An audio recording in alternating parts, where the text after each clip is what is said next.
क्षमतेचे शिकवलेले आहेत. आजही सगळ्या महिला बिचाऱ्या खोट्या खोट्या गोष्टीच्या अधीन झालेल्या आहेत. त्यांना भावनिक बनवलेलं आहे. आता बघा, महिलांच्या कपाळाला टिकल्या आहेत की नाही? कोणत्या पण महिलांना विचारा तुम्ही टिकली काऊन लावते, तर त्या म्हणतात की हे सौभाग्याचं लेणं आहे, सौभाग्याचं लेणं. मग नवऱ्याला बी पाहिजे की नाही सौभाग्यवतीचं लेणं आहे का? तुम्ही सौभाग्य झाल्या, सौभाग्यवती झाल्या, पण ते बी सौभाग्यवान झाले पाहिजे ना. पण बघा, तुम्हाला टिकल्या. याच्यावर मी संशोधन केलं की बघा, कपाळ तुमचं आणि टिकली त्याच्या नावाची, बर भांग तुमचा आणि सिंदूर त्याच्या नावाचा, गळा तुमचा आणि मणिमंगळसूत्र त्याच्या नावाचं, नाक तुमचं आणि नाकात मोरणी नथनी त्याच्या नावाची. एका बाईचं तर तुटलं इकडून, तर पुन्हा तिने इकडून घातली मोरणी. 5-6 महिन्यांनी पाहिलं तर इकडून तुटलं. दोन्ही नाक तुटले तरी नाकाच्या मधात हे इथं घातलं. मी म्हटलं आई आता हे तुटल्यावर काय वाटत घालता, आणि पुन्हा होट तुटला तर मग काय दाढीपर्यंत घ्यायला. म्हणलं अवघडच काय म्हणलं इथं. द्यायला म्हणलं फेकून कशाला घालता, म्हणलं आता नाक तुटले दोन्ही कुठून नाक तुटल्यावर कशाला घाला. पण तरी आसक्ती बघा, नाही नाही नाही नाही पतीचं लक्षण. म्हणून बघा, गळा तुमचा, मणिमंगळसूत्र यायच्या नावाचे, हात तुमचे आणि बांगड्या यायच्या नावाच्या, पाय तुमचे आणि जोडवेन चैनी यायच्या नावाच्या. घरात मेहनत कष्ट तुम्ही परिश्रम करायचे आणि घरावर पाठी यायच्या नावाची. 9 महिने 9 दिवस पोटात तुम्ही वागवायचं, मरणासंग झुंज देऊन जन्माला तुम्ही घालायचं, अंगावरचं दूध पाजून लहानचं मोठं तुम्ही करायचं, आणि जेव्हा शाळेत नेलं तेव्हा त्याच्या नावापुढे यायचं नाव तुमचं नाही बोला. तुमचं असलं तर नापास होईल उगच. बघा किती कठीण काम आहे, किती कठीण काम, किती अवघड समस्या आहे त्याच्यात. आली का तुमच्या लक्षात एवढ्या दिवसपर्यंत किती भयानक समस्या आहे? तुम्ही कधीतरी प्रश्न विचारला का, हे पतिराया तुमच्या नावाचं मी एवढं जपलंय, माझ्या नावाचं तू काय जपलंय? आहे का काही जपायचं याच्याकडे? एखादा तरी पुरुष सांगू शकतो का की बायकोच्या नावाचं माझ्याजवळ हे आहे म्हणून? हे तुमच्या हातातल्या अंगठ्या काय बायकोच्या नावाच्या थोडी आहेत? तुमच्या हातातल्या घड्या काय बायकोच्या नावाच्या थोडी आहेत? काहीच नाही, बायकोच्या नावाचं काहीच नाही यांच्याकडे.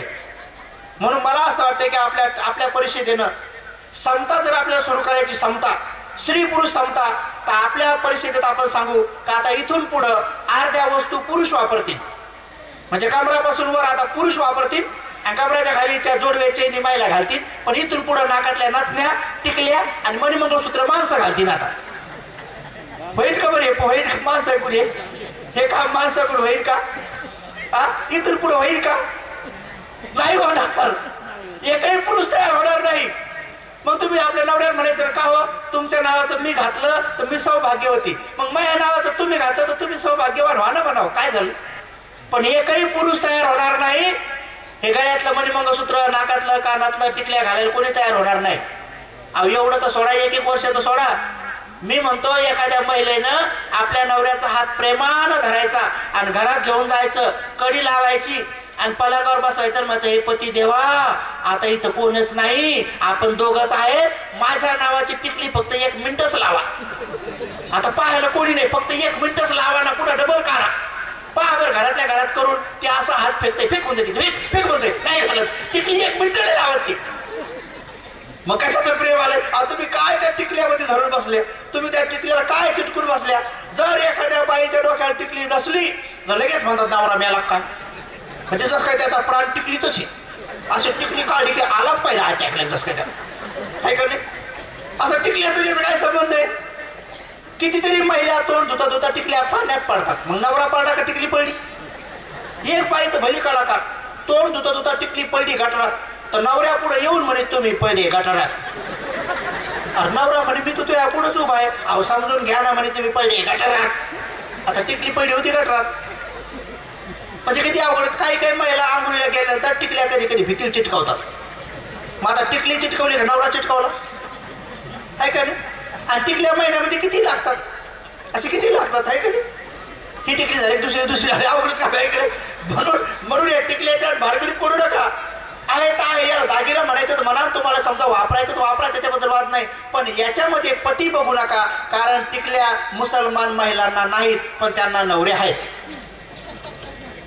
असं काय झालं का की मुसलमान महिलांनी टिकल्या नावानं सोडल्या म्हणून रस्त्याच्या कडेला सगळे मुसलमान मरून पडलेले आहेत. कुठं मुसलमान मेले त्याचे ते आहेत बिचारे, बिना टिकल्याचे आहेत. ख्रिश्चन महिलांना सुद्धा टिकल्या नाहीत पण त्यांना बी नवरे आहेत. अहो ह्या इथलच्या ख्रिश्चन आणि मुसलमान मावल्या सोडा, आपल्या जपानच्या बौद्ध स्त्रिया त्यांना टिकल्या नाहीत, आपल्या श्रीलंकेच्या बौद्ध स्त्रिया त्यांना टिकल्या नाहीत, आपल्या ब्रह्मदेशाच्या बौद्ध स्त्रिया त्यांना टिकल्या नाहीत, आपल्या कंबोडियाच्या बौद्ध स्त्रिया त्यांनाही टिकल्या नाहीत. पण बघा आपल्याला कसं फसवलं आणि आपल्याला सांगितलं हे सौभाग्याचं लेण आहे, तुम्ही टिकल्या लावा. पण हे टिकल्याला आता टिकल्या झाल्यात, पहिलं कुंकू होतं. हे कुंकू लावण्याची परंपरा माहिती तुम्हाला कधीपासून सुरू झाली? हे भारतामध्ये बहुजनाच्या महिलांनी तेव्हा कुंकू पहिल्यांदा लावलं जेव्हा बळीराजाचा खून झाला. हे बळीराजाच्या रक्ताचा टिळा आहे. बळीराजा हा बहुजनांचा चांगला राजा होता, विशेष महिलांसाठी चांगला होता. म्हणून एक म्हण पडलेली आहे, कोणी पोरी नांदायला चालल्या किंवा नांदून आल्या तर तोंडावर हात फिरवून बोट मोडून महिला आजही म्हणतात की इडा पिढा जाओ बळीचं राज्य येऊ, इडा पिढा जाओ बळीचं राज्य येऊ. पण बहुजनाच्याच महिला म्हणतात. का म्हणतात? कारण बळी नावाच्या राजाच्या राज्यकाळामध्ये महिलांवर अन्याय होत नव्हते. बळी राजा महिलांसाठी खूप चांगला होता, जसं की आपला भीमराजा आहे. जसं की भीमराजाच्या कायद्यामध्ये कलेक्टर राष्ट्रपती सुद्धा महिलांना होता येते, संपत्तीमध्ये समान हक्क आहे. जसं भीमराजाने या राजाने जसं शिक्षणाचे अधिकार सर्वांना समान ठेवलेले आहे स्त्री पुरुषांना, तसं तो बळीराजा होता. त्याच्या राज्यामध्ये महिलांना खूप चांगल्या प्रकारे सन्मानाने वागवत होते. महिलांवर जर अन्याय अत्याचार झाला त्या माणसाला जास्त दंड होते. आज पण बघा आपल्याकडे महिला तक्रार घेऊन गेली तर तिची तक्रार लवकर घेतली जाते जेवढी पुरुषाची नाही. आजही आपल्या देशामध्ये महिलांना लोक लवकर मदत करतात, पुरुषाला नाही. हे रस्त्यानं बघा एखाद्या माणसाची गाडी पंक्चर होऊ द्या, त्याने किती हात देऊ द्या कोणी उभं राहत नाही. माणसाची गाडी बिघडू द्या, किती हात द्या कोणी उभी करत नाही. माणसाच्या गाडीचं पेट्रोल संपू द्या, कोणी उभं राहिले तर म्हटलं पेट्रोल संपलं, मग तुला कळत नव्हता का रे जास्त टाकून घ्यायचं ना. पण एखाद्या बाईची गाडी बिघडू द्या, लगेच 10 माणसं उभी राहतील आणि कोणी लुटून धरून घरा लुट नेऊन घालतील, घरा लुट नेऊन घालतात लोक. बघा तुम्ही एखाद्या बाईची पोरीची गाडी पंक्चर झाल्यानंतर म्हणतो बापरे बाप पेट्रोल आपल्या गाडीचं काढून देते, तिकडं ऑफिस डुबलं चालय. पहा बरं तुम्ही एखाद्या पोरीची गाडी काय म्हणा पेट्रोल संपलं, काय चिंता करू नको, मी आले की पेट्रोल काढून लगेच टाकून देतात, गाडी लोटू लागतात आणि माणसाची लोटायची त्याला घाम येतो. एखादा माणूस म्हणतो थोडं लोटा ना, तुम्हीच लोटा. कोण लोटता गलत होतं घरून निघताना धावा पाहायची होती म्हणतात. आणि तर पोरीची गाडी जर पंक्चर झालीच म्हणती बरी झाली म्हणतात, चांगलं झालं मला लोटायचं काम भेटलं. किती अवघड काम येतं. म्हणून इथं एक लक्षात घ्या तुम्ही गोष्ट की उपासक आणि उपासिकांनो की या देशामध्ये बाबासाहेबासारखा जसा राजा आहे तसाच बळी नावाचा राजा होता. आणि या राजाला मारण्यासाठी काही ब्राह्मण पुरोहितांनी विचार केला की हा बळीराजा कसा मारावा, हा तर शूरवीर पराक्रमी आहे. मग तो विडा परशुरामाने उचलला. परशुरामाने एक दिवस घरी येऊन नाराज बसला. त्या परशुरामाच्या 2 बहिणी होत्या, एकीचं नाव होतं सक्रात, दुसरीचं नाव होतं किक्रात. बघा तुम्ही सक्रात करताना पालन करा, मग कळते तुम्हाला आता पुढं काय ते. म्हणून हे हिंदू धर्माचे सगळे सण सोडून दिले पाहिजे. त्यासाठीच बाबासाहेबांनी मनुस्मृती नावाचा ग्रंथ जाळला. करत करत करत त्यांनी बरोबर इशारा केला आणि बळीराजाला दोघ्या बहिणीनं एकीनं पोटास सुरा मारला आणि एकीनं पाठीस सुरा मारला. एकदाच वार केला, दोघीने एकदाच वार केला आणि भर दरबारामध्ये बळीराजा मारला.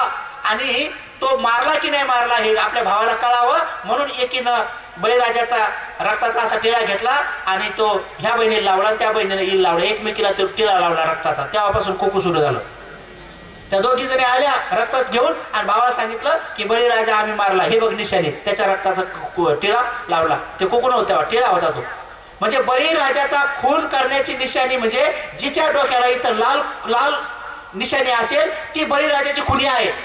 मी असंच एका कार्यक्रमात गेलो आणि तिथं कार्यक्रमात म्हणे कुकू लावा, तर एका बाईने दुसऱ्या बाईला कुकू लावलं, तर मी लगेच माईकवर म्हणलं बरं झालं सापडल्या. ते दोघी नाही घाबरल्या. तेव्हा काय झालं म्हणलं बळीराजाच्या खुनी सापडल्या. नाही आम्ही नाही खून केला, म्हणलं तुम्हीच केला, कारण ज्याच्या डोक्यावर अशी निशाणी असतील त्याच बळीराजाच्या खुनी आहेत म्हटलं. तर ते म्हणजे आम्ही नाही केला. मग हे कुकू लावायचे बघा तेव्हा सुरू झालं, त्याला कुकू लावून सोडून दिलं. तुम्हाला माहिती का आपण आपल्या सगळ्या कार्यक्रमात म्हणतो, आठवणी म्हणतो, बाई कुकू लावा कुकू लावा कुकू लावा. याचा अर्थ आहे की आम्ही बळीराजाच्या खुनी आहेत, बळीराजाच्या खुनी आहेत. अरे तुम्ही बळीराजाच्या खुनी नाही आहेत, तुम्ही बळीराजाच्या रक्षण करतायत. इडा पिढा जावं बळीच राज्य येऊ, इडा पिढा जावं बळीच राज्य येऊ. कारण सगळ्यात इडा पिढा जाऊन बळीराजा येऊ चांगलं. म्हणून हे कुकू लावण्याची परंपरा आपल्याला दिली खोटी शिकून, परंतु बळीराजाच्या खुनाची ती निशाणी आहे. आणखी काय काय शिकवलं खोटं इथं? महिलांना तर खूप जास्तच खोटं खोटं शिकवलं.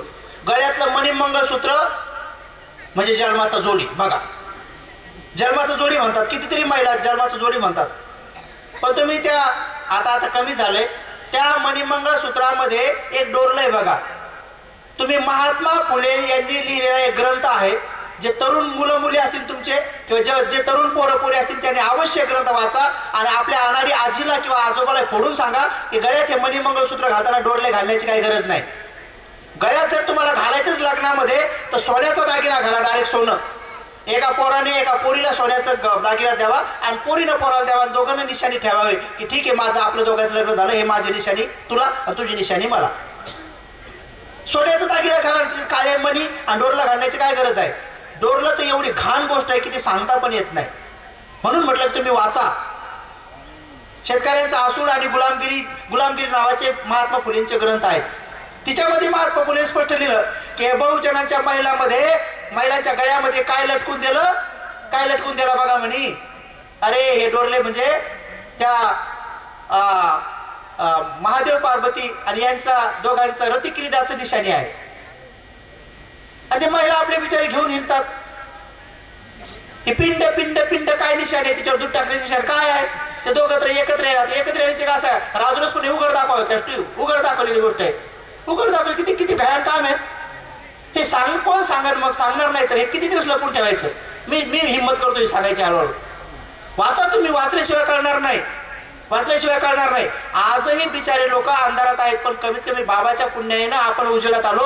आपण आपल्या जवळच्या सांगितलं पाहिजे अरे फेका ह्या निशाण्या भारीतले भारी. तुम्ही हिरे घ्या ना, सोनं घ्या ना, माणिक घ्या ना, मोती घ्या ना. काय काय महिला म्हणतात 7 पीस. अरे 7 पीस या 7 सवासणी आहेत.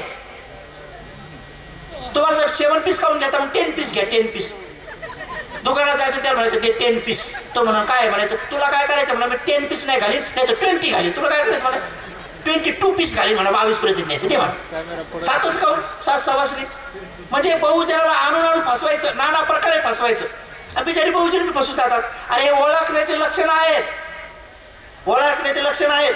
पूर्वी जर आपल्या बौद्धांच्या स्त्रिया ओळखायच्या असतील तर नियम होता की लोखंडाचे दागिने त्यांनी वापरले पाहिजे, दुसरे वापरता कामा नये.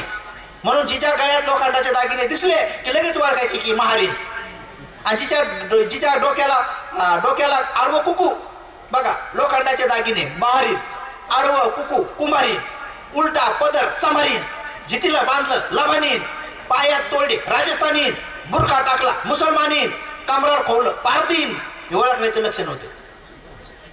तर सोडून दिले पाहिजे ते लक्षण. म्हणून बाबासाहेबांनी एक महिलाचीच परिषद घेतली होती आणि त्या महिलाच्या परिषदेमध्ये म्हटले होते की माय मावल्यांनो, तुम्ही एवढ्या उच्चा बांध्या आणि नाकडोळे चरचर इतक्या सुंदर दिसतात, पण तुमच्या राहणीमानात तुम्ही ओळखू येतात. फेकाना म्हणे हे असं साड्या नका घालू म्हणे, चांगले नीटनेटके घाला म्हणे. आणि दागिने तुम्ही सोन्याचे 3 का होत नाही, 5 का होत नाही किंवा 1 का होत नाही, सोन्याचा मणी वापरा म्हणे, लोखंडाचा नका वापरू. आणि बाबासाहेब जेवायला गेले.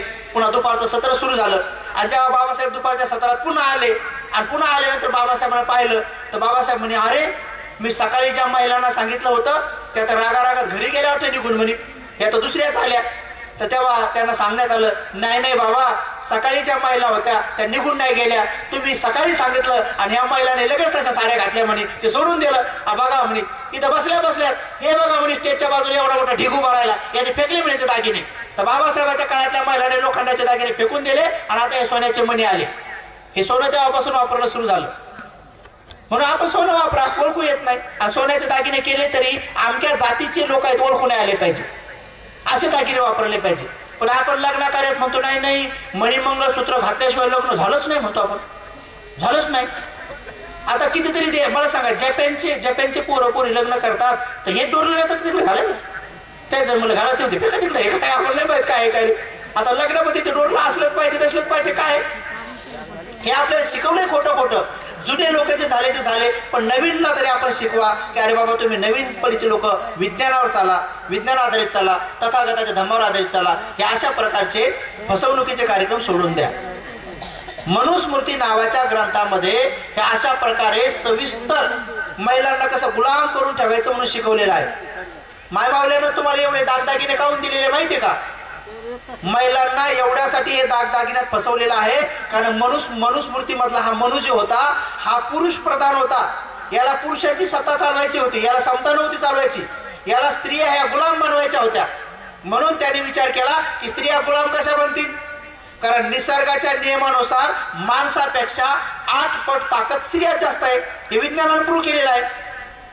विज्ञानाने सिद्ध केलेलं आहे की पुरुषापेक्षा स्त्रियांमध्ये 8 पट ताकद जास्त आहे. वापरू नका बरं, नाही डेंजर होईल.